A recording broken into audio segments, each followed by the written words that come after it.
Hello once again, कैसे हो आप लोग। आई होप सब बढ़िया और मज़े में होंगे। क्लास, आज जो हम टॉपिक पढ़ने वाले हैं वो टॉपिक का नाम है जॉइंट लाइफ पॉलिसी। जो टॉपिक हम पढ़ने वाले हैं आज, उस टॉपिक का नाम है जॉइंट लाइफ पॉलिसी। बट ये टॉपिक, ये कंसेप्ट पे आने से पहले, इस कंसेप्ट पे आने से पहले कुछ तीन टर्मिनोलॉजीज के मीनिंग्स आपको समझने होंगे। तीन टर्मिनोलॉजीज के मीनिंग समझने पड़ेंगे, क्योंकि ये तीन टर्म्स मैं बार बार यूज करूंगा। तो सभी का ध्यान बोर्ड पे, मुंडी मुंडी जट को स्ट्रेट बैठो, सभी का ध्यान बोर्ड पे। पहला आइटम है पॉलिसी वैल्यू,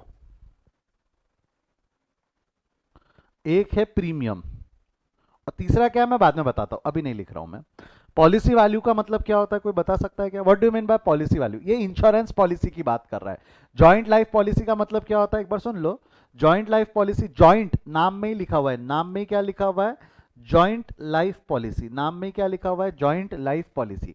एग्जाम्पल के तौर पर ये एक फर्म है, फर्म के अंदर में तीन पार्टनर्स है। कौन कौन तीन पार्टनर्स है? ए, बी और सी, ये तीन पार्टनर्स है। ए बी सी तीन पार्टनर है। अब ये तीनों पार्टनर ने मिलके, तीनों पार्टनर, एक ऑप्शन जिंदगी में हो सकता है कि ए अपनी पॉलिसी अलग निकाल ले, बी अपनी पॉलिसी अलग निकाल ले, सी अपनी पॉलिसी अलग निकाल ले। बट तीनों ने मिलाकर एक पॉलिसी निकाल ली, जिसको हम नाम दे देंगे जॉइंट लाइफ पॉलिसी। मेरे को एक चीज बताओ, इसमें मान लो अगर सी की डेथ हो गई, तो नुकसान सिर्फ सी के घर वालों को है कि ए और बी को भी है? सी की डेथ हो गई, सी की अगर डेथ होती है तो नुकसान सिर्फ सी के घर वालों का होता है कि ए और बी का भी होगा? क्या लगता है आपको? नुकसान सिर्फ जिसकी डेथ हुई उसके घर वालों का, उसके माँ, उसकी बाप, उसके पति पत्नी जो भी है, उसके बच्चे, सिर्फ उन्हीं का नुकसान होने वाला है कि पार्टनर्स का भी नुकसान होता है? आपको नहीं लगता जो सी काम कर लेता था, जो सी के रूल्स एंड रिस्पॉन्सिबिलिटीज थे, अब वो सी के rules and responsibilities C complete नहीं कर पाएंगा डेथ हो जाने की वजह से, तो नुकसान ए और बी का भी हो जाएगा? आपको नहीं लगता नुकसान ए और बी का भी है?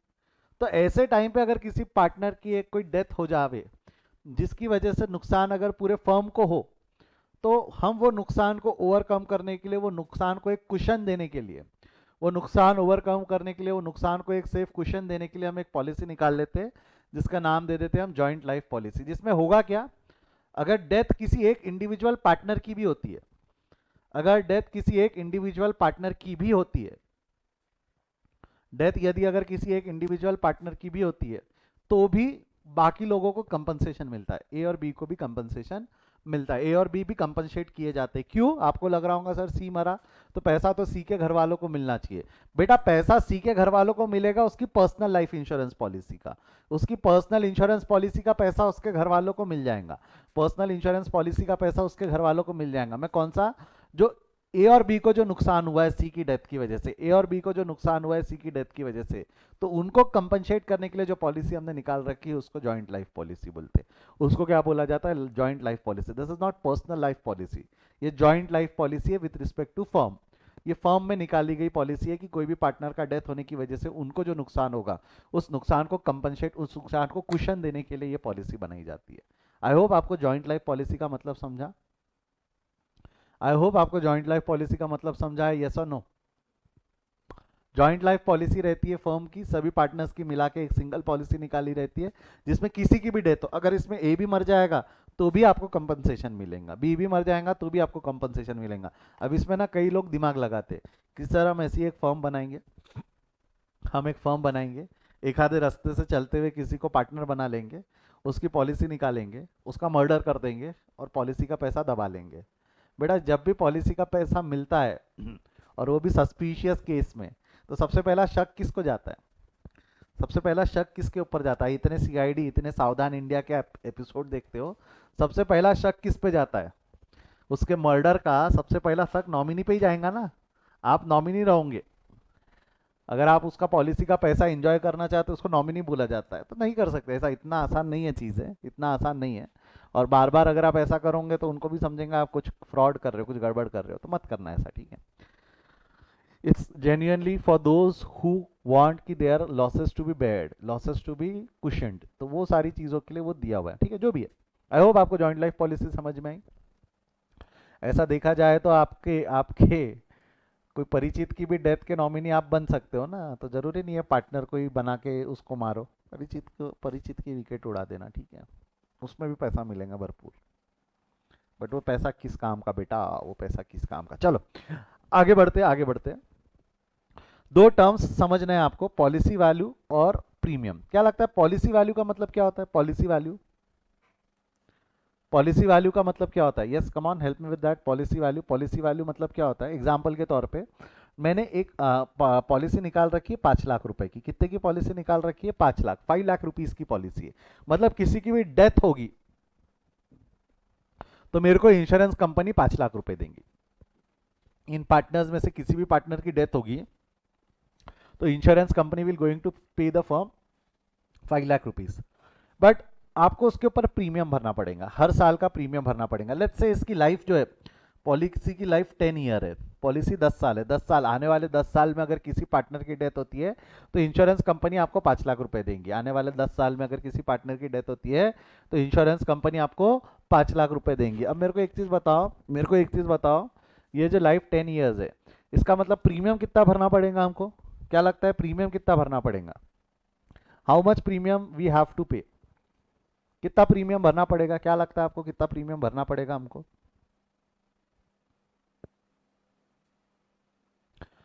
कितना प्रीमियम भरना पड़ेगा? क्या लगता है आपको? How much premium we might have to pay? क्या हमारे को 5 lakh divided by 10, 5 lakh divided by 10, क्या हमको 50,000 रुपए का प्रीमियम भरना पड़ेगा क्या? हर साल premium will B per annum, 50,000 रुपए हर साल भरने पड़ेंगे क्या? 50,000 रुपए का प्रीमियम पर एनम भरना पड़ेगा क्या? सिंपल यस और नो क्वेश्चन है, हाँ या ना? यस, एक जन ने बोला यस, अदर्स क्या लगता है आपको? No, actually the answer is no, answer is no. मैं एक सिंपल एग्जांपल ले रहा हूँ, मैं एक सिंपल एग्जांपल ले रहा हूँ। आपके पास एक होंडा एक्टिवा है, ठीक है, एक एक्टिवा है आपके पास में। एक्टिवा कुछ 80,000 रुपए की है, आपकी एक्टिवा 80,000 रुपए की है। इसके ऊपर में इंश्योरेंस निकाला है क्या आप लोगों ने? जिनके पास भी गाड़ी है इंश्योरेंस निकाला है क्या? 1 साल का इंश्योरेंस निकलता ना, व्हीकल इंश्योरेंस 1 साल का इंश्योरेंस निकलता। कितना, कितने का इंश्योरेंस है आज की तारीख में? इंश्योरेंस निकालने जाओ तो 1 साल का इंश्योरेंस कितने का पड़ता है? एक्टिवा का इंश्योरेंस कितने रुपए का पड़ता है? कुछ अराउंड 2,500 रुपए के आसपास का, 2,500 3,000 रुपए के आसपास का इंश्योरेंस पड़ता है। फुल कवरेज वगैरह के साथ में वगैरह निकाला तो 2,500 3,000 का इंश्योरेंस पड़ता है 1 साल का। अगर ये 1 साल में, 1 साल में पूरी की पूरी गाड़ी भी अगर आपकी चोरी हो जाती है तो इंश्योरेंस कंपनी को आपको 80,000 रुपए पे करने पड़ेंगे। गाड़ी की गाड़ी भी अगर चोरी हो जाएंगी तो इंश्योरेंस कंपनी आपको कितना पे करेंगी? 80,000 रुपए। तो आपको नहीं लगता आप प्रीमियम जो पे कर रहे हो, जो प्रीमियम आपने पे किया है, जो प्रीमियम आपने पे किया है वो 2,500 रुपए पे किया है, बट गाड़ी का एक्सीडेंट हो गया, गाड़ी चोरी हो गई तो इंश्योरेंस कंपनी आपको सिर्फ 2,500 तक कवर देती है कि जितना नुकसान है उतना पूरा कवर देती है? क्या बोलते हो, जितना नुकसान है उतना पूरा कवर होता है ना, हाँ या ना? जी यस और नो? तो अब ये सवाल उठता है कि सर इंश्योरेंस कंपनी का क्या फायदा? एक सवाल उठेगा कि सर इंश्योरेंस कंपनी का क्या फायदा? एक चीज समझो, जितने का कॉस्ट है उतना पूरा प्रीमियम नहीं रहता, प्रीमियम बहुत कम रहता है, प्रीमियम नॉमिनल वैल्यू पे रहता है। यानी अगर मैं लाइफ पॉलिसी, अगर 5 लाख की लाइफ पॉलिसी बोल रहा हूँ तो हो सकता है इसका जो प्रीमियम का अमाउंट है, हो सकता है इसका प्रीमियम का अमाउंट 1,200 रुपए पर एनम रहे, बहुत कम है ना। 1,200 इंटू 10 कर दोगे, 1,200 इंटू 10 भी करोगे तो भी 12,000 रुपए ही होता है। 1,200 इंटू 10 भी करोगे तो भी 5 लाख की पॉलिसी के लिए मैं उसकी लाइफ टाइम में 12,000 रुपए का ही प्रीमियम पे करूंगा। 5 लाख की पॉलिसी है, पॉलिसी 5 लाख की है, पूरे लाइफ टाइम में मैं 12,000 रुपए का ही प्रीमियम पे करूंगा, उस पूरे पॉलिसी की लाइफ टाइम पे मैं 12,000 रुपए ही पे करूंगा। तो प्रीमियम का अमाउंट बहुत नॉमिनल रहता है, प्रीमियम का अमाउंट बहुत कम रहता है। बट इस पे एक सवाल उठता है कि सर अगर इंश्योरेंस कंपनी आपसे इतना कम पैसा लेंगी तो अगर गाड़ी हमने ठोक दी, जैसा गाड़ी का अगर हमने ले गया, गाड़ी एक्टिवा ले गई, धूम धाम धूम मचा दी, ठोक के आ गई, तो इंश्योरेंस कंपनी आपको 80,000 रुपए देंगी। तो इंश्योरेंस कंपनी कमाती कैसे है? इंश्योरेंस कंपनी कमाती कैसे है? मेरे को एक चीज बताओ, प्रीमियम इंश्योरेंस निकालने वाले वो कंपनी के पास में आप अकेले हो कि ऐसे बहुत सारे लोग हैं? प्रीमियम निकालने वाले, इंश्योरेंस प्रीमियम भरने वाले उस कंपनी में आप अकेले हो कि ऐसे बहुत सारे लोग हैं? जवाब दो। Are you a single person who investing in that company और दे आर बहुत सारे लोग? अगर मान लो सिंपल एक एग्जांपल के तौर पे, अगर उस कंपनी के पास में 100 लोग हैं, कंपनी के पास में 100 पीपल है, दे आर 100 पीपल जिन्होंने उस कंपनी का इंश्योरेंस ले रखा है, तो आपको नहीं लगता है 2,500 रुपए पे 100 रुपए के हिसाब से कंपनी ने 2.5 लाख रुपए कलेक्ट किए? कंपनी ने 2.5 लाख रुपए कलेक्ट किए, यस और नो? ओ जी हाँ या ना? अब मेरे को एक चीज बताओ, ये 2.5 लाख रुपए में से, ये 2.5 लाख रुपए में से मान लो एग्जाम्पल के तौर पे दो लोगों ने भी गाड़ी ठोक दी, दो लोगों ने भी गाड़ी ठोक दी और पूरी की पूरी गाड़ी नुकसान में डाल दी, तो भी इंश्योरेंस कंपनी को 1,60,000 रुपए पे करने, ये रिसीव करेंगे वो और ये पे करेंगे वो। हर कोई गाड़ी ठोकता क्या? 100 लोगों में से हर कोई गाड़ी ठोकता क्या? आप ही देख लो ना, आपके पास अगर व्हीकल है तो पिछली बार गाड़ी कब ठोकी थी जो इंश्योरेंस में डालनी पड़ी? हर कोई गाड़ी नहीं ठोकता। मैं बोल रहा हूँ दो लोगों ने पूरी की पूरी गाड़ी ठोक डाली, पूरी की पूरी 80,000 रुपए उनको कंपनी को देने पड़े, तो भी आपको नहीं लगता insurance company still is under a profit of 90,000? Insurance company अभी भी 90,000 के प्रॉफिट में। एक तीसरा बंदा जाके और अपनी गाड़ी ठोक सकता है, फिर भी कंपनी, इंश्योरेंस कंपनी 10,000 रुपये प्रॉफिट में रहेंगी, फिर भी इंश्योरेंस कंपनी 10,000 रुपये प्रॉफिट में रहेंगी। तो this is what insurance company do. वो बहुत सारे लोगों से छोटा छोटा पैसा ले लेती है, और किसी ने एक्सीडेंट किया तो उसको वो कंपनसेशन पे कर देती है। तो आपको नहीं लगता क्या एक इंडिविजुअल की रिस्क, एक अकेले बंदे की रिस्क 100 लोगों ने उठा ली यहाँ पे? एक अकेले बंदे की रिस्क, जिसकी रिस्क एक पर्सन की रिस्क 100 लोग कंपनसेट कर रहे हैं उसके लिए, सबने 2,500 रुपये कंपनसेट कर दिए, जिसने भी ठोका अब उसको पैसे मिल जाएंगे। तो इस तरीके से हम इंश्योर करवाते हैं खुद को, इस तरीके से इंश्योर होता है। तो क्या इंश्योरेंस कंपनी नुकसान में काम कर रही है कि इंश्योरेंस कंपनी भी फायदे में ही है? क्या लगता है आपको, insurance company is running this for losses और they are earning profit out of it? Come on जवाब दो मेरी।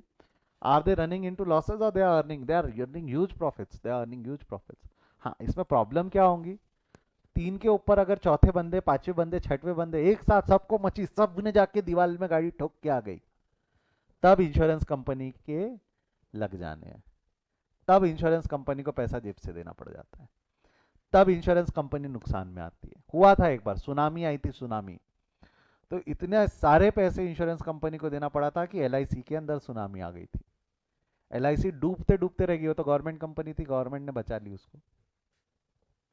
बट इस सुनामी में इतने लोगों का डेथ होने की वजह से इतना कंपनसेशन पे करना पड़ा था एलआईसी को कि वो दिक्कत में आ गई थी। तो होता है रिस्क है, इंश्योरेंस कंपनी के पास रिस्क है, ऐसा नहीं है। बट बहुत हद तक मेरे को बताओ, आपके लाइफ टाइम में कितनी बार आपने सुना है कि सुनामी आई? आपके लाइफ टाइम में कितने बार सुना है आपने? मेरे ख्याल से तो आप पैदा भी नहीं होंगे, हो गए थे क्या आप लोग सुनामी जब आई थी तब आप थे क्या? Were you there in the world? Tsunami आई थी, 1-2 साल के होने चाहिए आप लोग। सुनामी आई थी पता है ना इंडिया में? हाँ या ना? पता ही नहीं सर, ऐसा कब हुआ? कब आई थी? या लगाइच मेरे को, लगाइच मेरे को। मैं ही बहुत छोटा था। नहीं सर, नहीं सर। कब सर, कब सर? मेरे को भी ईयर याद नहीं है, अब आप पूछ रहे हो तो रुको सर्च करते हैं।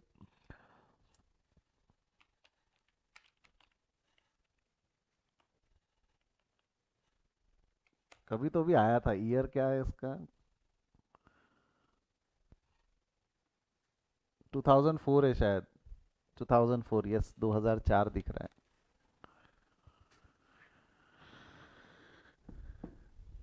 10,000 people were killed and 7,640 people were missing, and thousands of the people become homeless when a tsunami triggered by 2004 Indian Ocean earthquake in an Indonesia island of Sumatra struck the southern coast on 26th December 2004। 2004 में, तब तो होंगे आप बहुत छोटे होंगे, आपको तब समझ नहीं होंगी। ये टाइम की बात बोल रहा हूँ मैं। 10,000 लोगों की डेथ हुई थी, बहुत ज़्यादा लोगों की डेथ भी नहीं थी, और ज़रूरी नहीं है वो हर 10,000 लोगों के इंश्योरेंस निकाले हुए होंगे।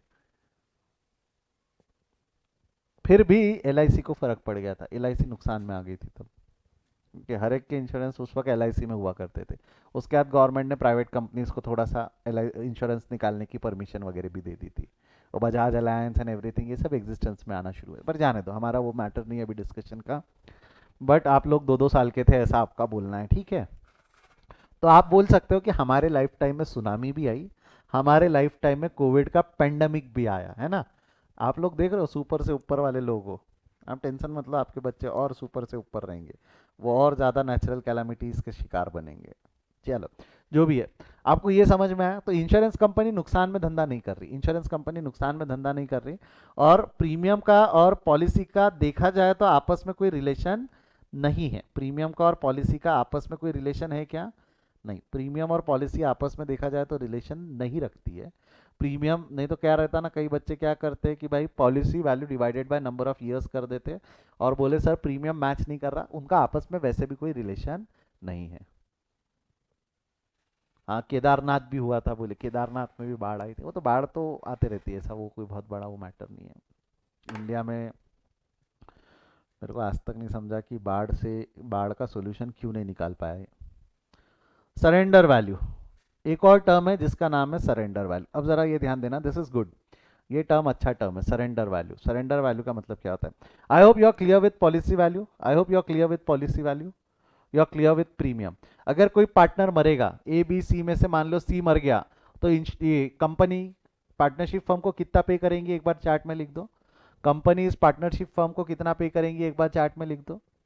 ए बी सी में से अगर सी की डेथ होती है तो how much company will going to pay this partnership firm, how much insurance company will going to pay to this partnership firm? क्या लगता है आपको कितना पे करेंगी?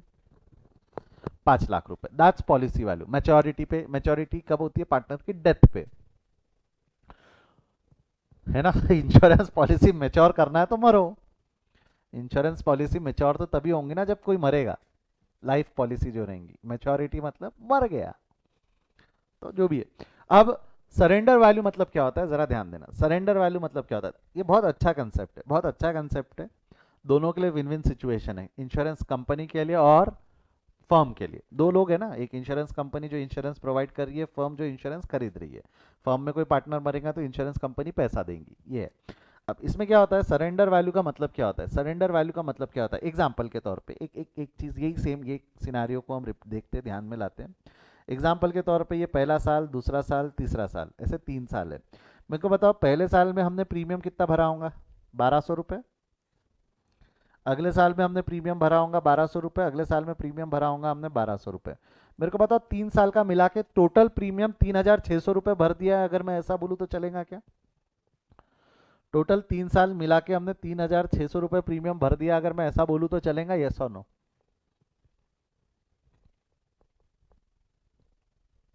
हाँ या ना? 7 साल अभी भी बचे हुए, 10 साल की पॉलिसी थी, 7 साल अभी भी बचे हुए, 7 साल अभी भी बचे हुए। बट अब ये पार्टनर्स ने डिसाइड किया कि हम ये इंश्योरेंस पॉलिसी को खत्म कर देते, जरूरत नहीं हमको इस पॉलिसी की। कोई भी कारण की वजह से हो सकता है, जो भी कारण है, उन पार्टनर्स ने डिसाइड किया कि हम ये इंश्योरेंस पॉलिसी आगे कंटिन्यू नहीं करना चाहते। क्योंकि अगर वो आगे कंटिन्यू करेंगे तो 1200 इंटू 7 के हिसाब से कितना होता है, जरा निकाल के बताओ तो। 1200 इंटू 7, 8400 का आउटफ्लो रहेगा। 1200 इंटू 7 या 8400 का कैश आउटफ्लो रहेगा, यस और नो? फर्म का 8400, 3600 तो हो गए, 8400 का फ्यूचर में फर्म का और कैश आउटफ्लो होने वाला है। ये खर्चा फ्यूचर का बचाना है उसको। वो पार्टनरशिप फर्म क्या बोल रही, जरूरत नहीं, कोई मरेगा नहीं, सब अच्छे हले हेल्दी भले चंगे हैं, अब कोई मरने नहीं वाला, ऐसा उनको लगता है, सेल्फ कॉन्फिडेंस उसके अंदर में आ गया है। तो अब वो ये पॉलिसी सरेंडर करना चाह रहे हैं, ये पॉलिसी वो खत्म करना चाह रहे हैं। ये 8400 रुपये जो उनको फ्यूचर में लगेंगे वो बचाना चाह रहे हैं। तो कंपनी के पास गए, इंश्योरेंस कंपनी के पास गए। इंश्योरेंस कंपनी को बोला सर हम ये पॉलिसी सरेंडर करना चाह रहे हैं, ये पॉलिसी हम आगे कंटिन्यू नहीं करना चाह रहे, हम आगे कंटिन्यू नहीं करना चाह रहे। तो ऐसे टाइम पे जो इंश्योरेंस कंपनी है, ध्यान से सुनना, ऐसे टाइम पे जो इंश्योरेंस कंपनी है वो पार्टनरशिप फर्म को कुछ पैसा पे करती है, एक स्कीम देती है जिसमें वो उनको पैसा पे करेंगी। मैंने सही बोला, फर्म को कोई पैसा पे नहीं करना है। Partnership firm don't have to pay anything to the insurance company.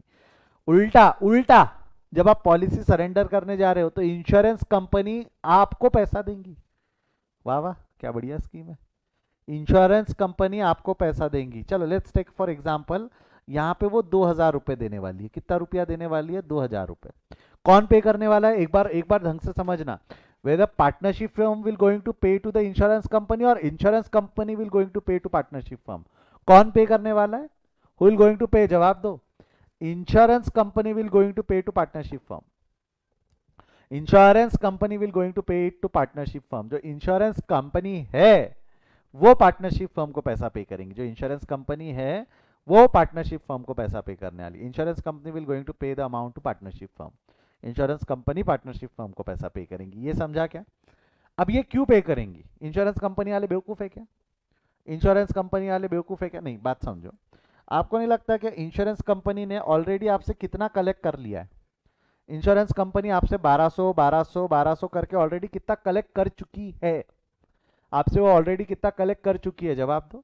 Insurance company आपसे ऑलरेडी कितना कलेक्ट कर चुकी है? 3600। अच्छा, उन्होंने 3600 कलेक्ट किया है। उन्होंने अब तक जो कलेक्ट किया है वो 3600 किया है।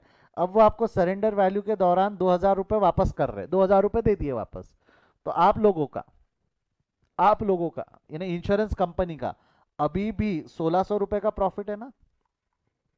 क्या इसमें इंश्योरेंस कंपनी का नुकसान है कि अभी भी 1600 रुपये का प्रॉफिट है? क्या बोलते हो, इंश्योरेंस कंपनी का कोई नुकसान है कि अभी भी 1600 रुपये का प्रॉफिट है ना? 1600 रुपये का प्रॉफिट है।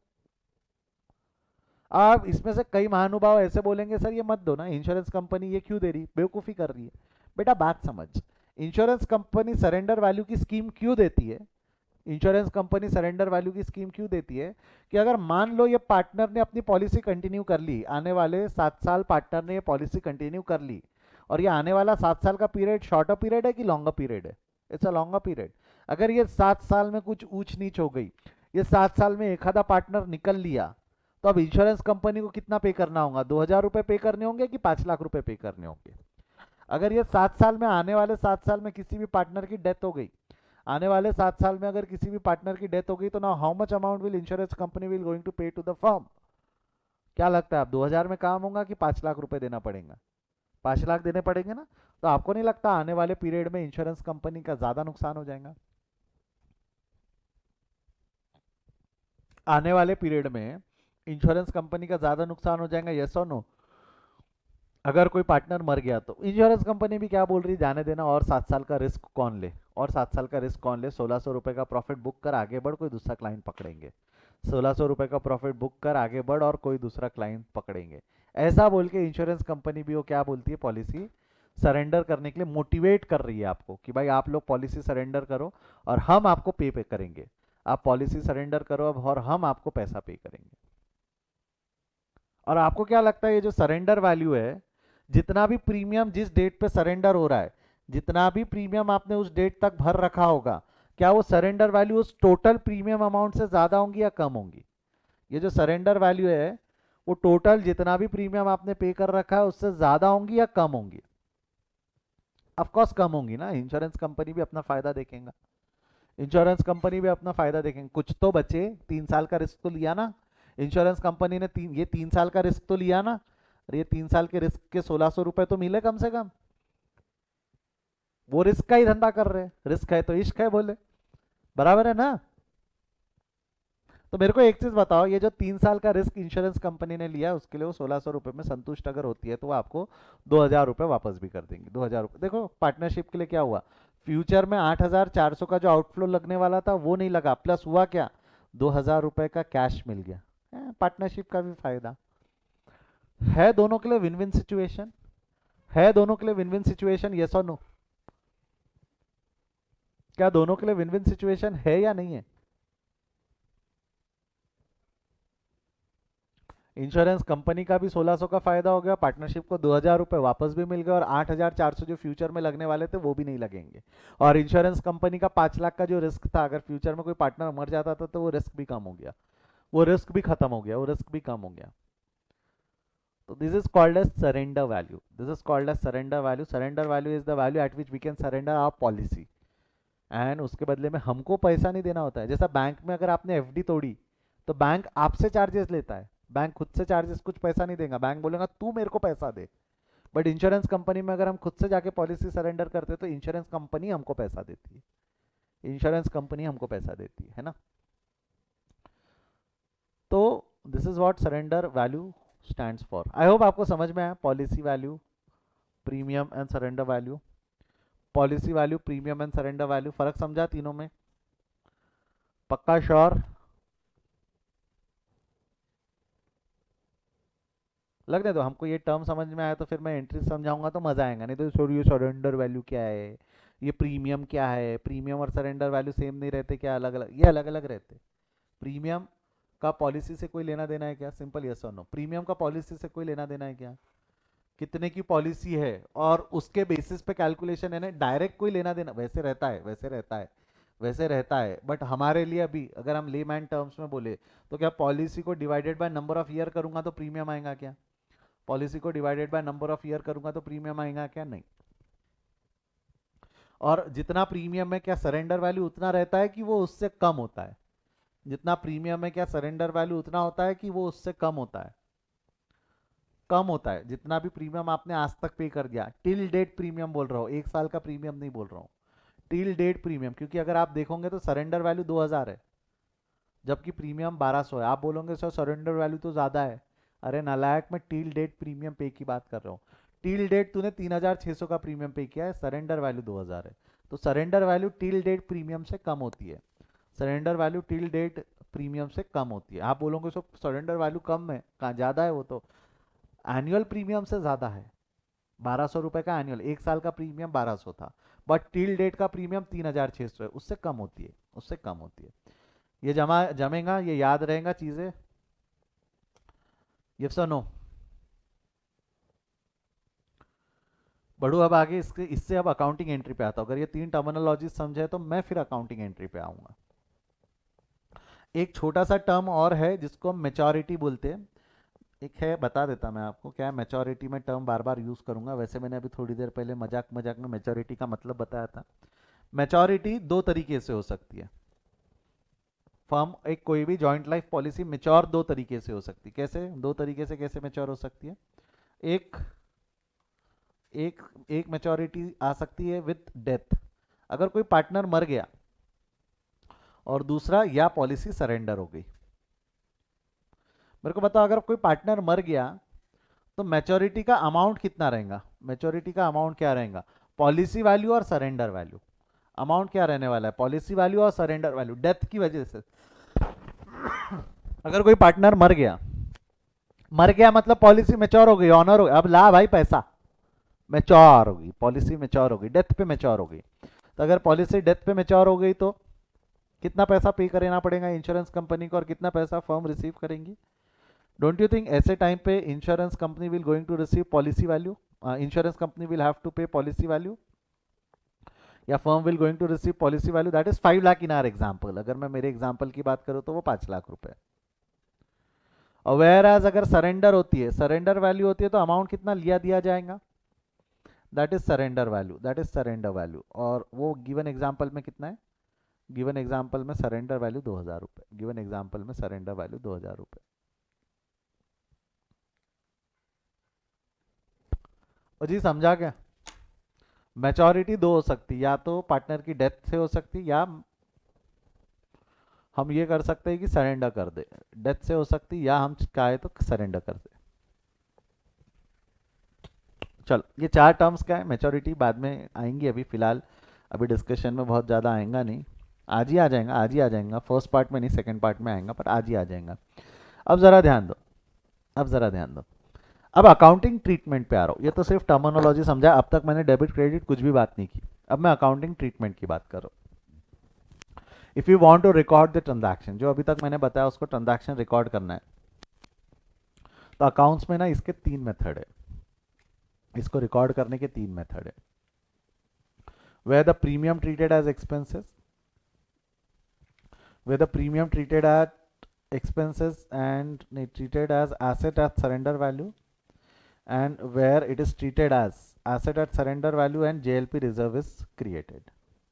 ठीक है, प्रीमियम ट्रीटेड एट एक्सपेंसेस पहला है प्रीमियम जो है JLP premium treated as expenses, दूसरा है जेएलपी प्रीमियम जो प्रीमियम है ट्रीटेड एज सरेंडर वैल्यू, यहाँ लिख देता हूँ, ऐसा करो ऐसा करो, ये कर देता हूँ,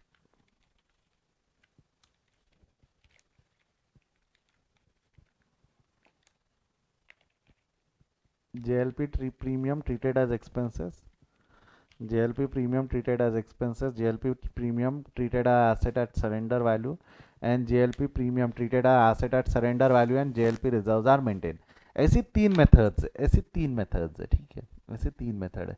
JLP is nothing butt joint life policy का शॉर्टकट जेएलपी, ठीक है। अब ये तीन मेथड्स में क्या क्या फर्क है और क्या क्या अंतर है, यह हम एक एक कर कर पढ़ेंगे, एक एक कर कर पढ़ेंगे। मैं चाहूंगा सबका ध्यान बोर्ड पे चाहिए, प्लीज मेरे साथ लिखना मत, क्योंकि यहाँ लिखोगे तो मरोगे। क्या होगा, आपको ऐसा लगेगा लिखते लिखते आपको समझ में आ रहा है, बट आप अगर इसको कंपेयर करके ढंग से नहीं पढ़ोगे ना तो एग्जाम में मरते। फिर बच्चों को ना ये टॉपिक सबसे डिफिकल्ट लगने लगता है, क्योंकि टर्मिनोलॉजीज के मीनिंग पहले नहीं समझने की कोशिश करते, डायरेक्ट वो एंट्री पे कूदते हैं, तो समझ में नहीं आता कि जिंदगी में चल क्या रहा है। तो 2 मिनट सबका ध्यान मेरे को बोर्ड पे चाहिए।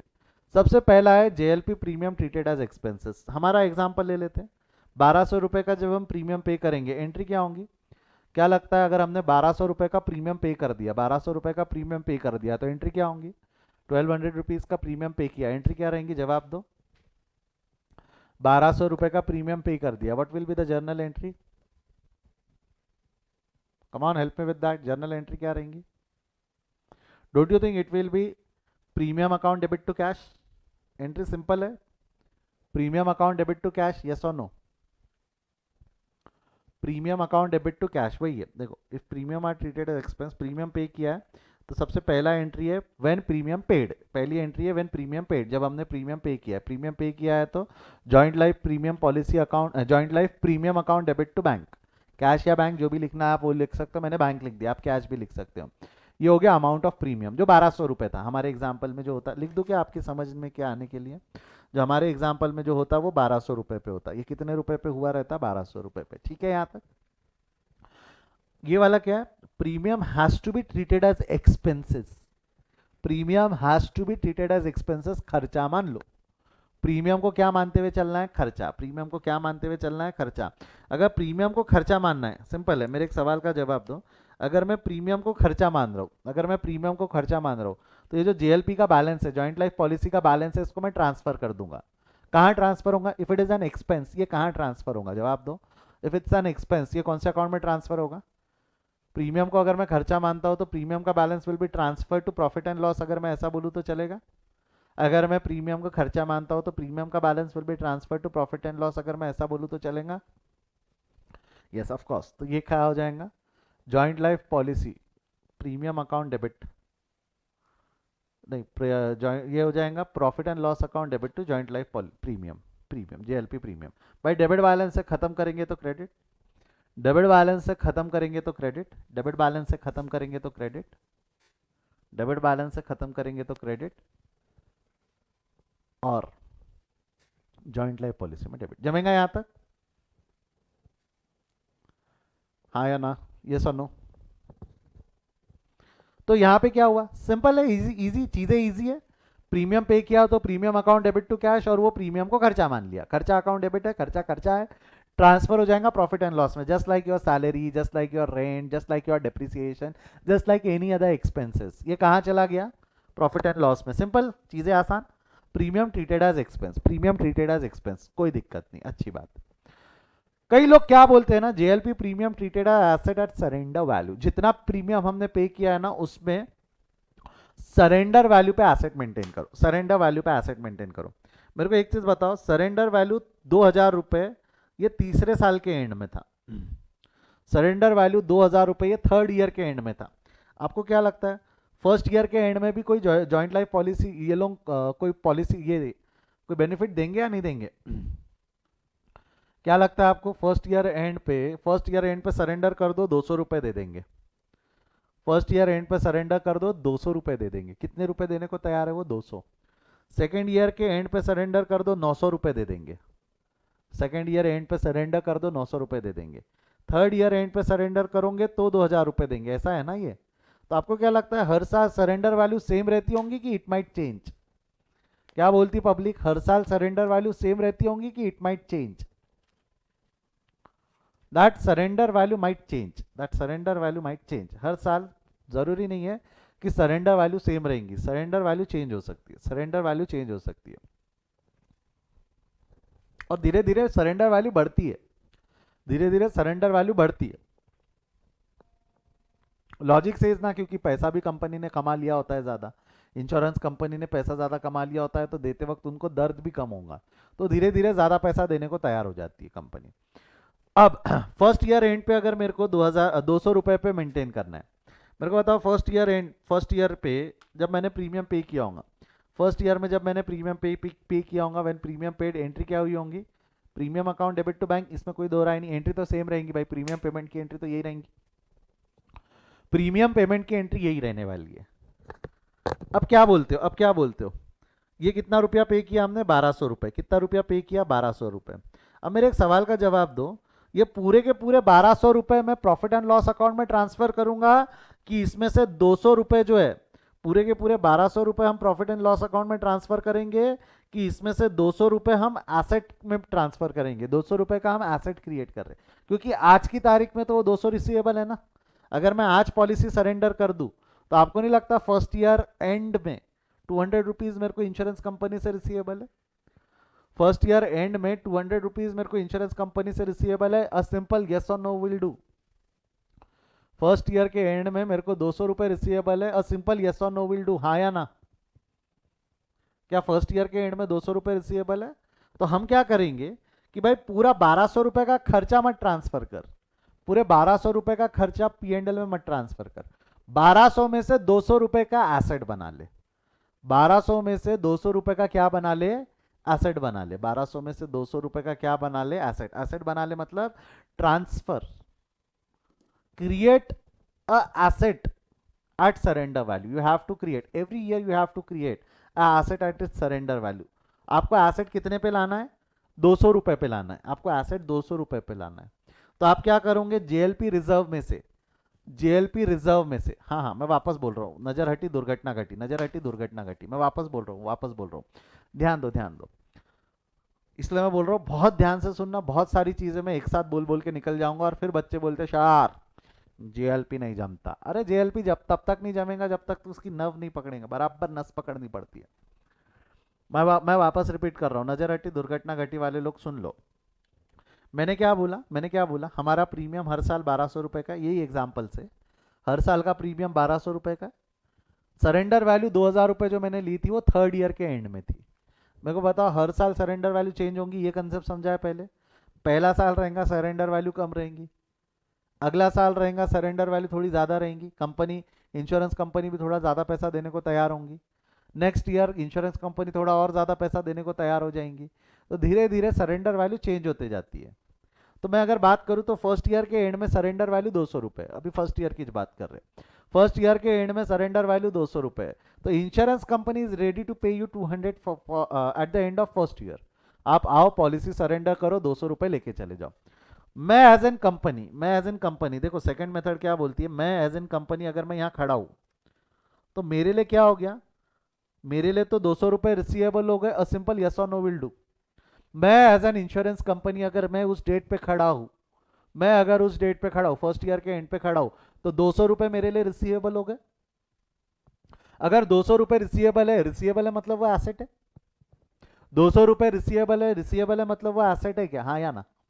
200 रुपये जो मेरे को सरेंडर वैल्यू के फर्स्ट ईयर के एंड में मिलने वाले हैं, तो आपको नहीं लगता वो 200 रुपये मेरे लिए रिसीवेबल है तो मेरा एसेट है, 200 रुपये अगर मेरे लिए रिसीवेबल है तो मेरा एसेट है।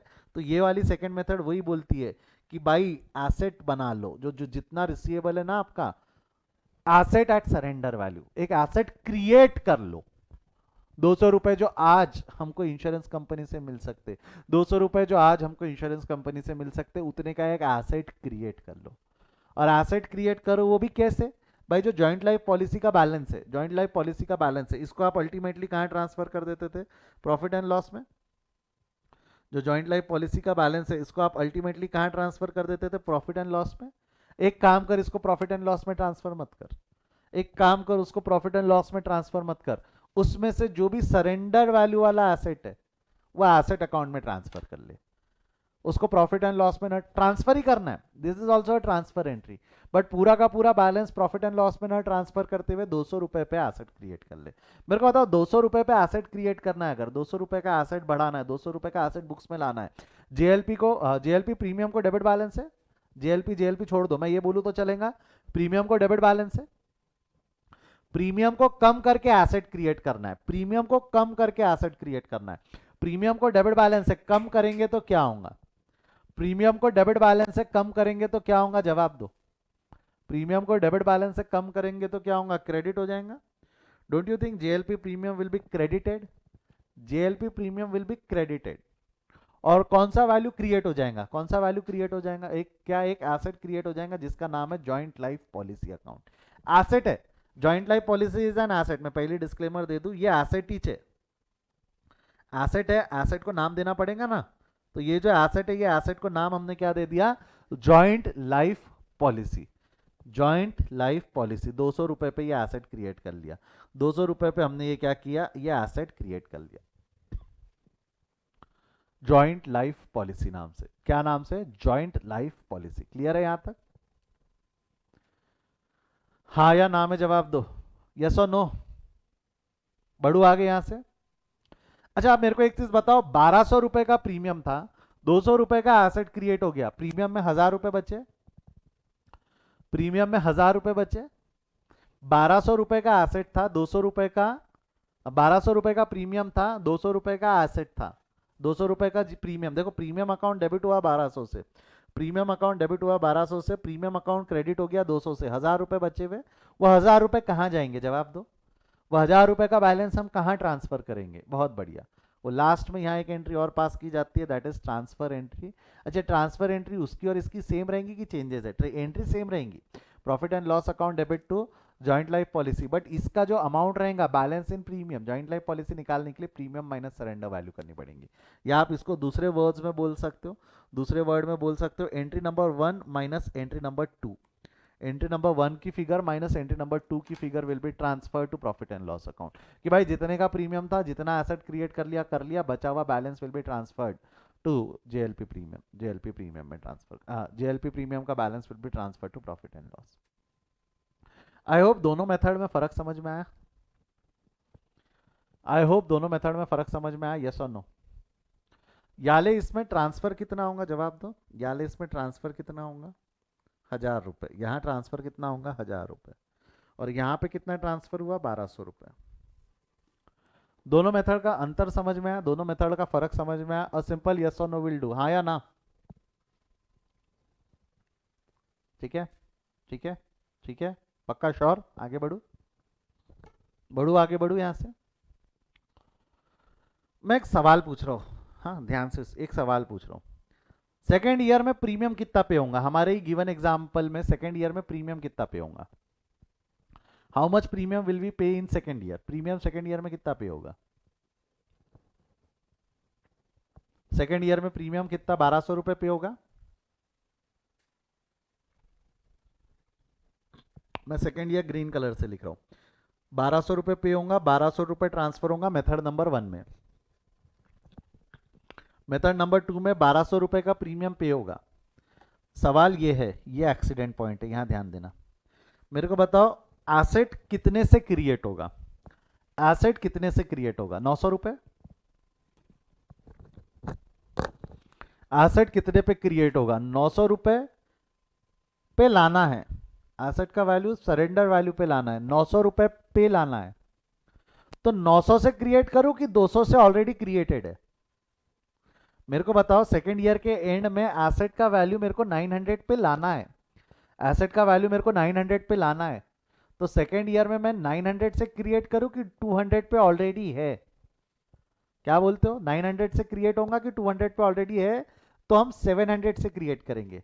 सवाल समझा क्या? सेकेंड ईयर में जब मेरे को एसेट क्रिएट करना है, तो क्या मैं यहाँ 900 से क्रिएट करूं कि 700 से क्रिएट करूं? सेकेंड ईयर में वो 900 से क्रिएट नहीं होगा, 700 से होगा, ये समझना। बच्चे क्या बोलते हो? सर आप ही ने तो बोला एसेट तो सरेंडर, अरे नलायक, सरेंडर वैल्यू पे लाना है एसेट को, तेरे को सरेंडर वैल्यू पे लाना है। तो इसका मतलब सरेंडर वैल्यू से क्रिएट मत कर। अगर इसका मैं फॉर्मूला चेंज करूं तो मैं इसको अगर ऐसा बोलूं तो चलेगा क्या? Surrender value minus surrender value till date, ऐसा लिख देते हैं, surrender value till date minus surrender value till date minus already created. Surrender value till date, जो भी टिल डेट सरेंडर वैल्यू है उसमें से क्या माइनस कर लो, ऑलरेडी क्रिएटेड। जो भी सरेंडर वैल्यू टिल डेट है उसमें से क्या माइनस कर लो, already created. You will get your answer, surrender value till date minus already created. जमेगा क्या यहां तक? यस और नो? ओ जी हाँ या ना? जो टिल डेट सरेंडर वैल्यू है उसमें से माइनस कर लो जो ऑलरेडी क्रिएटेड है। जो टिल डेट सरेंडर वैल्यू है उसमें से माइनस कर लो जो ऑलरेडी क्रिएटेड है। अब ट्रांसफर कितना हो जाएगा, 1200 माइनस 700, 1200 माइनस 700 कितना आएगा, 1200 माइनस 700 कितना आएगा? कम on help me out, 1200 minus 700 कितना आएगा? फास्ट फास्ट, समय मत खराब करो, समय की वैसी कमी है। 1200 माइनस 700 मेरे ख्याल से 500 रुपये आएगा। 1200 माइनस 700 कितना आएगा, 500 रुपये आएगा क्या?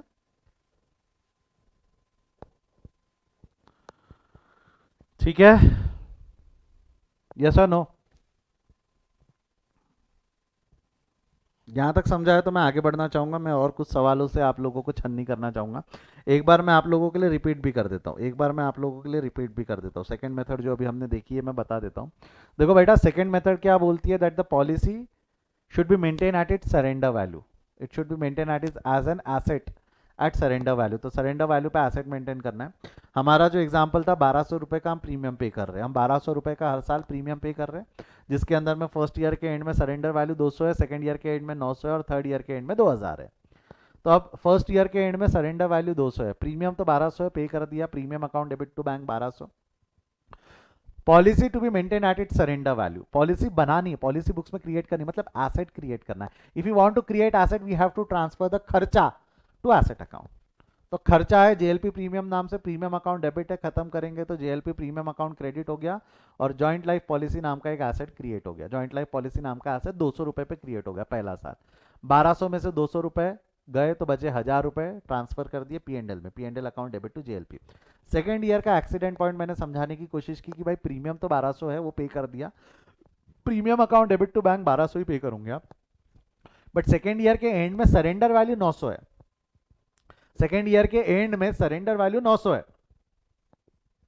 बट आप उसको 900 पे क्रिएट नहीं करोगे। क्यों? क्योंकि 200 पे तो ऑलरेडी पिछले साल क्रिएट हो चुका है। हमको 900 पे लाना है, हमको 900 पे लाना है तो क्रिएट 700 से करना पड़ेगा। क्रिएट कितने से करना पड़ेगा? 700 से। तो 700 से हमने क्रिएट कर लेना है। 700 मेरे को बताओ, 200 पहले साल क्रिएट हो गया, 700 इस साल क्रिएट हो गया, तो इस साल वो एसेट का वैल्यू 900 रुपए हो जाएगा क्या? इस साल वो एसेट का वैल्यू 900 रुपए हो जाएगा। हाँ ऑफकोर्स, इस साल वो एसेट का वैल्यू 900 रुपए हो जाएगा। इस साल वो एसेट का वैल्यू कितना रुपया हो जाएगा? 900। 1200 में से 700 गए तो 500 का बैलेंस ट्रांसफर हो गया प्रॉफिट एंड लॉस में। अगर कोई डाउट नहीं है, एक बार यहाँ तक क्लियर है तो एक बार चैट में नो डाउट लिख दो। अगर यहाँ तक क्लियर है तो एक बार चैट में नो डाउट लिख दो।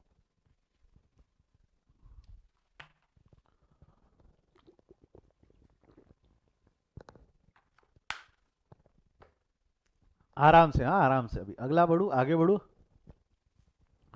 आगे बढ़ू, यहाँ से आगे बढ़ रहा हूं मैं, ध्यान देना। अगला थर्ड मेथड पे आ जाओ। थर्ड मेथड बट उस पे आने से पहले मेरे कुछ सवालों के जवाब देना। उस पे आने से पहले मेरे कुछ सवालों के जवाब देना। जो मेथड नंबर 1 है जिसमें we have treated it as expenses, मेरे को बताओ प्रॉफिट एंड लॉस में पहले साल में खर्चा डेबिट हुआ 1200 रुपए, अगर मैं ऐसा बोलूं तो सही है या गलत है? पहले साल में खर्चा डेबिट हुआ 1200 रुपए, दूसरे साल में खर्चा डेबिट हुआ 1200 रुपए, बराबर? आपको नहीं लगता दोनों साल का खर्चा 1200 रुपए कांस्टेंट है? पीएनएल अकाउंट सुंदर है उसका, 1200 हर साल 1200 रुपए का खर्चा बुक हो रहा है। But where as second method में पहले साल का खर्चा है 1000 रुपए, अगले साल का खर्चा बुक हुआ 500 रुपए। तो आपको नहीं लगता क्या यहाँ पे जो खर्चा बुक हो रहा है ये कांस्टेंट रेट से बुक हो रहा है कि वेरिएबल रेट से बुक हो रहा है? यहाँ जो खर्चा बुक हो रहा है ये कांस्टेंट रेट से बुक हो रहा है कि वेरिएबल रेट से बुक हो रहा है? जवाब दो। Are we booking it at constant rate और वेरिएबल रेट? आपको नहीं लगता ये वेरिएबल रेट पे बुक हो रहा है, अलग अलग अलग अलग? तो इसकी वजह से जो प्रॉफिट आएगा वो सही आएगा कि गलत आएगा? इसकी वजह से जो प्रॉफिट एंड लॉस के बैलेंसेस आएंगे वो सही आएंगे या गलत आएंगे? गलत आएंगे। तो भाई है तो खर्चा तेरा 1200 का, कायदे से है तो खर्चा तेरा 1200 का। कल चल के अगर तूने पॉलिसी सरेंडर ही नहीं किया, कल चल के तूने पॉलिसी सरेंडर ही नहीं किया, यानी इंश्योरेंस कंपनी ने सरेंडर वैल्यू 0 कर दी, आपको नहीं लगता कि इंश्योरेंस कंपनी आखिर आखिर में आते आते सरेंडर वैल्यू कम भी करेगी? इंश्योरेंस कंपनी लास्ट ईयर में, आपको क्या लगता है सरेंडर वैल्यू सबसे ज्यादा लास्ट ईयर में रहेंगी कि इंश्योरेंस कंपनी क्या बोलेंगी 6 महीने का रिस्क ले ले? इंश्योरेंस कंपनी आखिरी के 6 महीने, आखिरी के साल में आपको पैसा देना चाहेंगी कि 1 साल का रिस्क ले लेंगी? क्या लगता है आपको? आपको पैसा वापस करने का इंटेंशन रहेगा इंश्योरेंस कंपनी का कि 1 साल का रिस्क ले लेंगी? 1 साल का रिस्क ले लेंगी, बहुत अच्छा पैसा कमा के बैठ जाएंगी वो आपसे। अरे 12,000 रुपये है ना, आपको क्या लगता है अगर 12,000 रुपये तो आखिरी साल में आपको 10,000 की सरेंडर वैल्यू मिलेंगी क्या? नहीं, आखिरी साल में हो सकता है 100 रुपये की भी सरेंडर वैल्यू मिल जाए तो बहुत बड़ी बात है। तो अगर आप आखिरी साल में आके सरेंडर करोगे तो आपको नहीं लगता एकदम जितना एसेट आपका क्रिएट हो गया गप से लॉस में आ जाएगा वो? मान लो आपका एसेट 8,000 रुपये तक क्रिएट हो गया और आखिरी साल में इंश्योरेंस कंपनी ने बोली कि नहीं अब ये सरेंडर वैल्यू जो है इसकी ये 100 रुपये ही है, तो आपको नहीं लगता वो एसेट पट से एकदम 7,900 रुपये का लॉस मार देगा? और वो 7,900 का लॉस 10वें साल में एडजस्ट होगा तो लॉस, प्रॉफिट एंड लॉस पूरा तहश में आ जाएगा, प्रॉफिट एंड लॉस पूरा हिल जाएगा। समझा क्या मैंने क्या बोला? हमने धीरे धीरे धीरे धीरे सरेंडर वैल्यू क्रिएट कर करके 8,000 रुपये पे ले गए, हमने एसेट 8,000 रुपये पे कर दिए। इंश्योरेंस कंपनी ने बोली अब मैं 100 रुपये के ऊपर नहीं दूंगी, सरेंडर वैल्यू अब इसकी 100 रुपये है। बुक में 8,000 का एसेट है बट एक्चुअल मार्केट में देखने गए तो उसकी वैल्यू कितनी है? 100 रुपये। तो 8,000 का एसेट गप से 100 पे लाओगे तो 7,900 रुपये का नुकसान कहीं ना कहीं बुक करोगे, P&L में जाएगा। तो 10वें साल में पट से लॉस की चोट पड़ती है। 10वें साल में ऐसे इस कंपनीज को क्या हो जाता है, पट से खूब सारा लॉस आता है। आपको लग रहा होगा 7,900 से क्या फर्क पड़ जाएगा, उसके सामने करोड़ लगा तो फर्क पड़ जाएगा। तो एकदम से P&L पे इंपैक्ट ना पड़े, एकदम से प्रॉफिट एंड लॉस पे इंपैक्ट ना पड़े, एकदम से लॉस बर्डन एक साल पे ना आए, तो हमने थर्ड मेथड बनाई जिसमें हमने क्या बोला कि भाई हर साल का लॉस जो है, जो हर साल का प्रॉफिट एंड लॉस बुक होना चाहिए वो कांस्टेंट होना चाहिए। हर साल जो प्रॉफिट एंड लॉस में बैलेंस जाना चाहिए वो कांस्टेंट अमाउंट पे जाना चाहिए। हर साल प्रॉफिट एंड लॉस अकाउंट का बैलेंस जो जाना चाहिए वो कांस्टेंट अमाउंट पे जाना चाहिए। मतलब थर्ड मेथड क्या करता है, देखो ध्यान से सुनो, थर्ड मेथड क्या करता है। Third method JLP treated as asset at surrender value. मेरे को बताओ JLP premium treated as asset surrender value, यहाँ तक तो सारी इन्फॉर्मेशन सेम ही है ना, ये और ये मेथड पूरी सेम ही है यहाँ तक, सिर्फ एक आइटम और जोड़ दिया।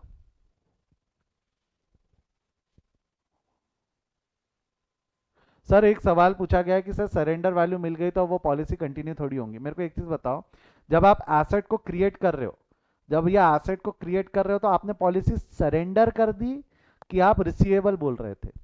जब आपने एसेट बनाया तो आपने पॉलिसी सरेंडर कर दी कि आप रिसीवेबल बोल रहे थे? जवाब दो, फंडा क्या है? मैंने सरेंडर कर दिया था कि मैं ये बोल रहा था कि 200 रुपये मिलेंगे, 900 रुपये मिलेंगे। सरेंडर नहीं हुई अब तक। सरेंडर पढ़ेंगे ना, दैट्स मैच्योरिटी। सरेंडर पढ़ेंगे ना, दैट्स मैच्योरिटी पढ़ाऊंगा ना, मैं वो भी पढ़ाऊंगा। सरेंडर नहीं हुई है ताहिर अब तक पॉलिसी, पॉलिसी सरेंडर हुई है क्या ताहिर? नहीं, पॉलिसी अब तक सरेंडर नहीं हुई है, ये याद रखना, यहाँ गड़बड़ कर रहा तू। अब याले इसमें अगर हम देखें तो येलो कलर से जो मैंने दो चीजें हाईलाइट की हुई है, joint life policy premium treated as asset at surrender value, दोनों में कॉमन है। सिर्फ एक चीज ज्यादा है, JLP reserve is to be maintain, और उसका भी इंटेंशन क्या है कि भाई हर साल खर्चा कांस्टेंट अमाउंट से बुक हो, 1,000 500 ऐसी हरकत ना हो। तो इसमें क्या होगा, पहले साल जब प्रीमियम पे करेंगे तो entry will be JLP premium account debit to bank, same as it is जैसी बाजू में। फिर प्रीमियम का बैलेंस, अब मेरे को पता है एसेट क्रिएट करेंगे, क्रिएशन ऑफ एसेट तो यहाँ भी है, क्रिएशन ऑफ एसेट की एंट्री अलग रहेंगी कि सेम ही रहने वाली? Joint life policy asset create करना है एट सरेंडर वैल्यू, तो JLP joint life policy account debit, joint life policy account debit to joint life policy premium, joint life policy account debit to joint life policy premium. Same जैसा वहां किया वैसा ही यहाँ हो जाएगा, यस और no?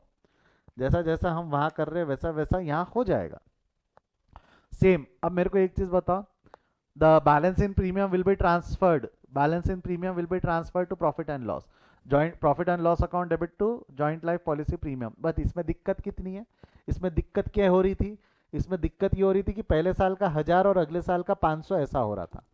पहले साल का 1,000 का खर्चा बुक हो रहा था और अगले साल का 500 का खर्चा बुक हो रहा था, जबकि अब ये मेथड क्या बोल रही है कि P&L में डेबिट होने वाला खर्चा सेम होना चाहिए, P&L में डेबिट होने वाला खर्चा सेम होना चाहिए। जैसा पहले मेथड में क्या हो रहा था, 1,200 1,200 1,200 हर साल 1,200 रुपए का खर्चा बुक होगा, यहां वैसा नहीं हो रहा था।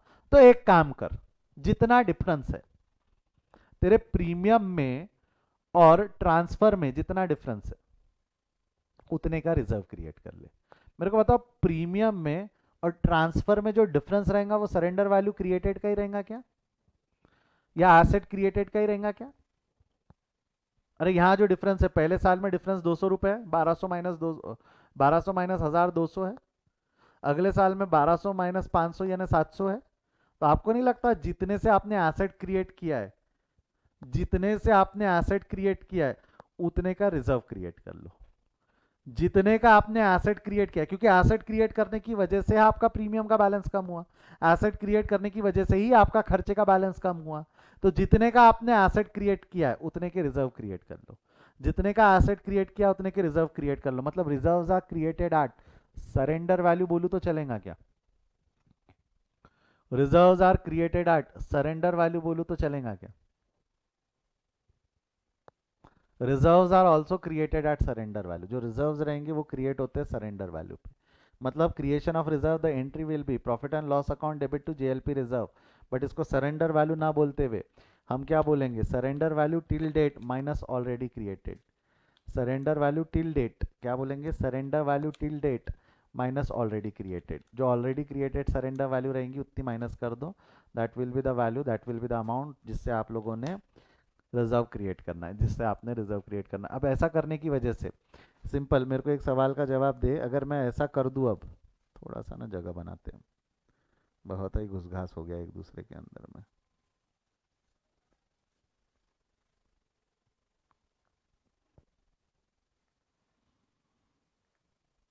मेरे को बताओ, ऐसा कर देने की वजह से आपको नहीं लगता, ऐसा कर देने की वजह से पहले साल में ये जैसा पहले साल में यहाँ 200 रुपये था और ये 700 था, तो यहाँ 200 रुपये और 700 रुपये की रिजर्व क्रिएट हो जाएंगे। अब मेरे को बताओ, पहले साल में पी एंड एल में डेबिट हो गया 1000, पी एंड एल में डेबिट हो गया 1000 और ये 200, तो टोटल पी एंड एल में डेबिट कितना हो गया? 1200।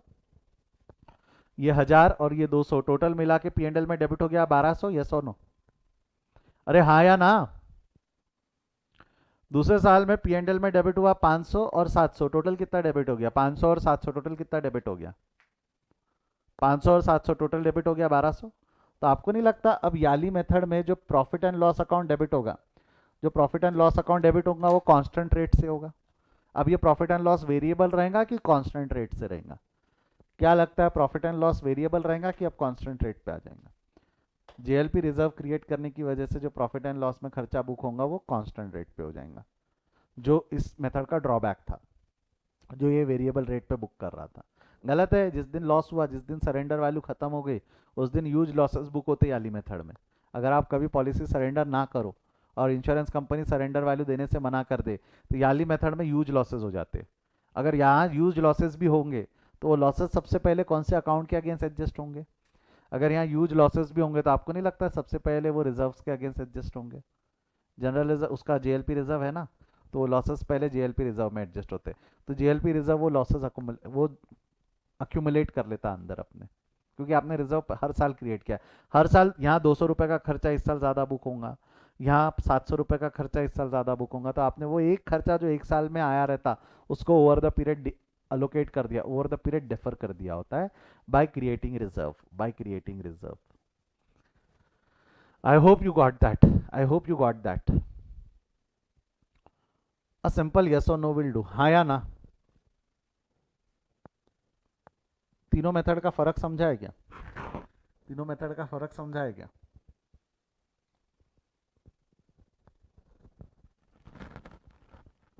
तीनों मेथड का फर्क समझा है? एक बार मैं रिपीट कर देता हूँ, फिर मैं आपसे पूछूंगा कि कौन सा मेथड अच्छा है, ठीक है? तो उस हिसाब से डिसीजन लेना।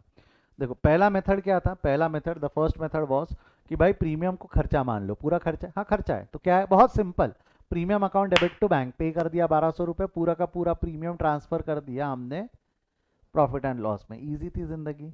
फिर किसी के अंदर आई खुजली, बोले यार सरेंडर वैल्यू तो मिलने वाली है, that's receivable, that's our asset, तो हमने क्या किया, उसको ट्रीट करने लगे एसेट एट सरेंडर वैल्यू। तो प्रीमियम पे किया तो एंट्री में कोई चेंजेस नहीं है, premium account debit to bank ही रहा, बट हमने एक एसेट क्रिएट करना है। अब एसेट क्रिएट करना है कहाँ से? एसेट कोई खरीदा तो नहीं है, भाई जो पे किया है आपने, वो जो प्रीमियम का पैसा पे किया है उसमें से क्रिएट कर लो बोले। तो जॉइंट लाइफ पॉलिसी अकाउंट, देखो प्रीमियम को डेबिट बैलेंस से खत्म करेंगे तो क्रेडिट, एसेट क्रिएट करते वक्त क्रेडिट। और जॉइंट लाइफ पॉलिसी नाम का एक एसेट क्रिएट हो गया काय पे, surrender value pay. Surrender value pay लाना है तो ध्यान रखना surrender value till date minus already created, बार बार क्रिएट ना हो जाए वो ध्यान रखना है। अगला क्या हो गया, if this premium is created, this premium इस एसेट इज क्रिएटेड, तो प्रीमियम का बैलेंस कम हो गया, तो ट्रांसफर होते वक्त थोड़ा बैलेंस कम ट्रांसफर होगा प्रॉफिट एंड लॉस में। तो इससे हर साल में जो खर्चा प्रॉफिट एंड लॉस बुक में बुक होता था वो वेरिएबल था, चेंज होता था। बोले ये भी गलत है, किसी साल अगर सरेंडर वैल्यू डिनाई हो गई इंश्योरेंस कंपनी से तो हमको ह्यूज लॉसेज हो सकते। तो हमने एक मेथड और बना दी, क्रिएट कर लो रिजर्व। ये तीन चीजें सेम ही रखो, खर्चा इक्विवेलेंट बुक कर लो, जैसा यहाँ 1200 का खर्चा बुक होता था, यहाँ भी 1200 का खर्चा बुक हो। तो बोले 1000 रुपये तुमने प्रीमियम का ट्रांसफर कर लिया ना, तो 200 रुपये का जो शॉर्ट पड़ रहा है उसका रिजर्व क्रिएट कर लो। 500 रुपये तुमने प्रीमियम से ट्रांसफर कर लिया ना, तो 700 रुपये का शॉर्ट पड़ रहा है तो उससे रिजर्व क्रिएट कर लो। उससे क्या क्रिएट कर लो बोला उन्होंने, रिजर्व क्रिएट कर लो। क्या क्रिएट करने बोला उन्होंने, रिजर्व। तो ये तीन मेथड्स हैं। क्या लगता है आपको इन तीनों मेथड में सबसे अच्छा मेथड कौन सा है? तीनों मेथड में सबसे अच्छा मेथड कौन सा है? Which among is the best method? देखो अगर आप मेरे से पूछोगे तो first method is good, first method is good, क्योंकि सेकंड मेथड में वो बना रहा है सी, सीधी भाषा में बोलूँ तो सेकंड मेथड में बनाया उसने जम के सी। क्यों मैं बोल रहा हूँ, मैं क्यों बोल रहा हूँ, सेकंड मेथड थोड़ा सा अकाउंटिंग पॉइंट ऑफ व्यू से इवेल्युएट करके देखना। आपको नहीं लगता आपने जितने वैल्यू का एसेट क्रिएट किया उतने ही वैल्यू का रिजर्व भी क्रिएट कर दिया?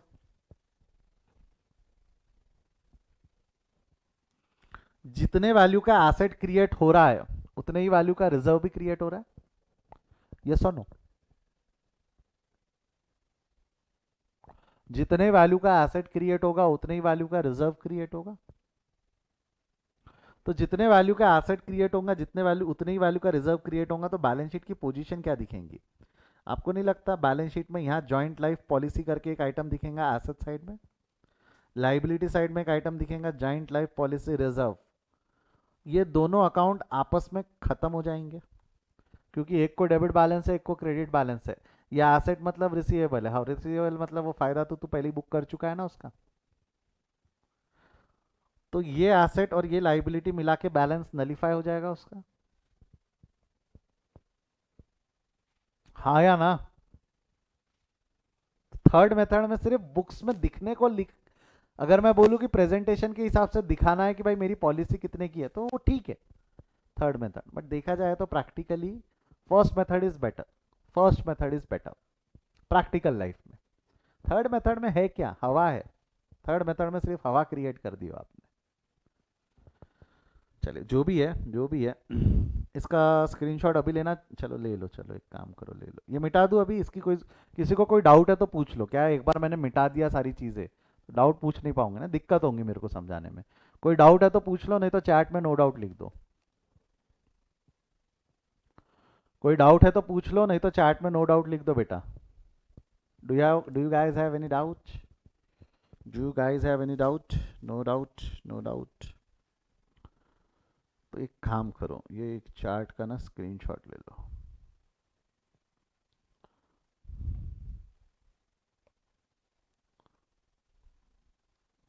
एक फ्रेम में बिठाने की कोशिश में हम बिठा पाए, विफल, सफल रहे, सफल। ले लो स्क्रीनशॉट ले लो। जॉइंट लाइफ पॉलिसी के तीन मेथड है, इसको हम method number 1, method number 2, method number 3, या option number 1, option number 2, option number 3 भी बोल सकते हैं, ठीक है?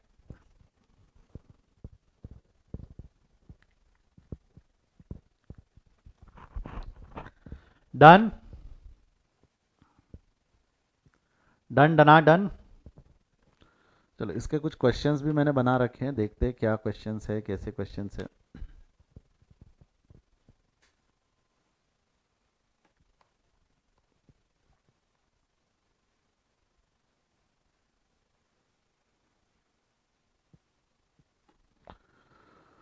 क्वेश्चन नंबर 8, क्वेश्चन नंबर 8 है, हिम्मत है सॉल्व कर पाएंगे ना क्वेश्चन? हिम्मत है कि एक बार ट्राई करने दे दूं, क्या बोलते हो, हिम्मत है कि ट्राई करने दे दूं?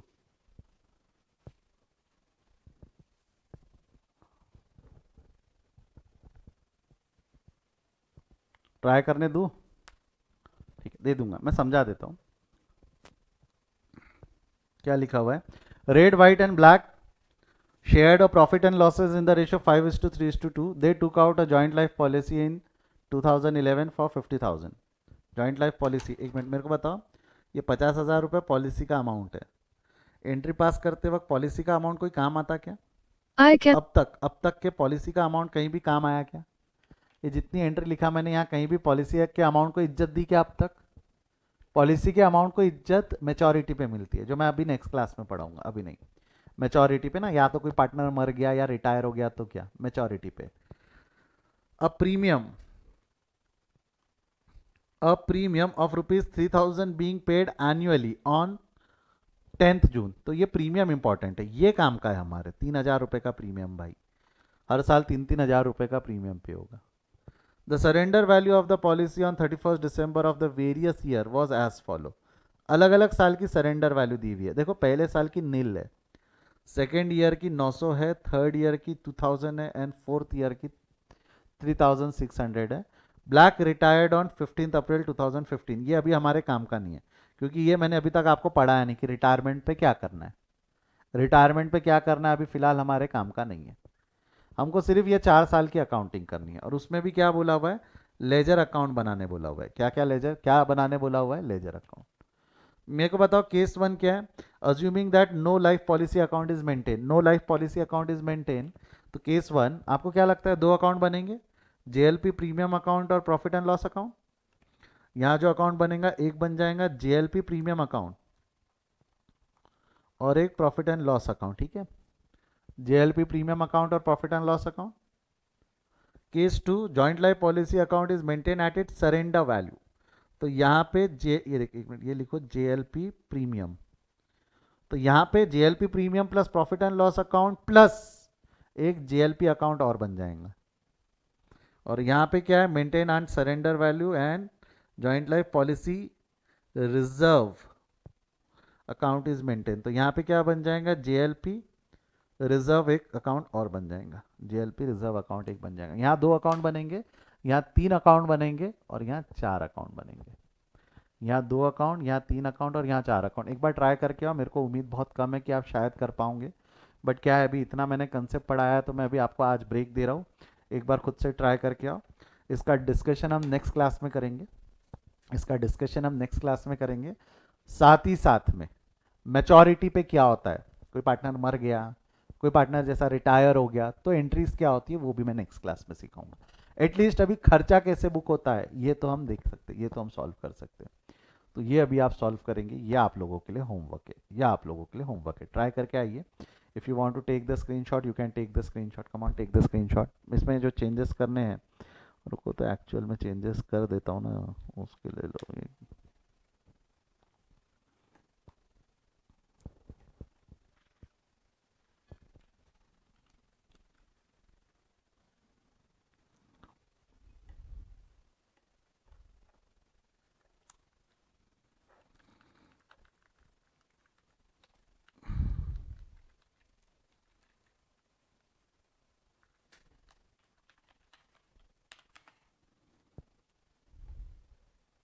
ये लो, इसका स्क्रीनशॉट ले लो. ले लिया बेटा स्क्रीनशॉट, यस और नो? ये क्वेश्चन आप लोगों के लिए होमवर्क है. यहाँ पे JLP premium and profit and loss account, यहाँ पे वो दोनों अकाउंट प्लस जेएलपी अकाउंट, यहाँ पे वो तीनों अकाउंट प्लस रिजर्व अकाउंट एक अलग से बन जाएगा. Will stop for the day, will continue that in the next class. Live जो रुके एक बार रुकना, कुछ अनाउंसमेंट है. कोई डाउट है तो पूछ लो, नहीं तो चैट में नो डाउट लिख दो.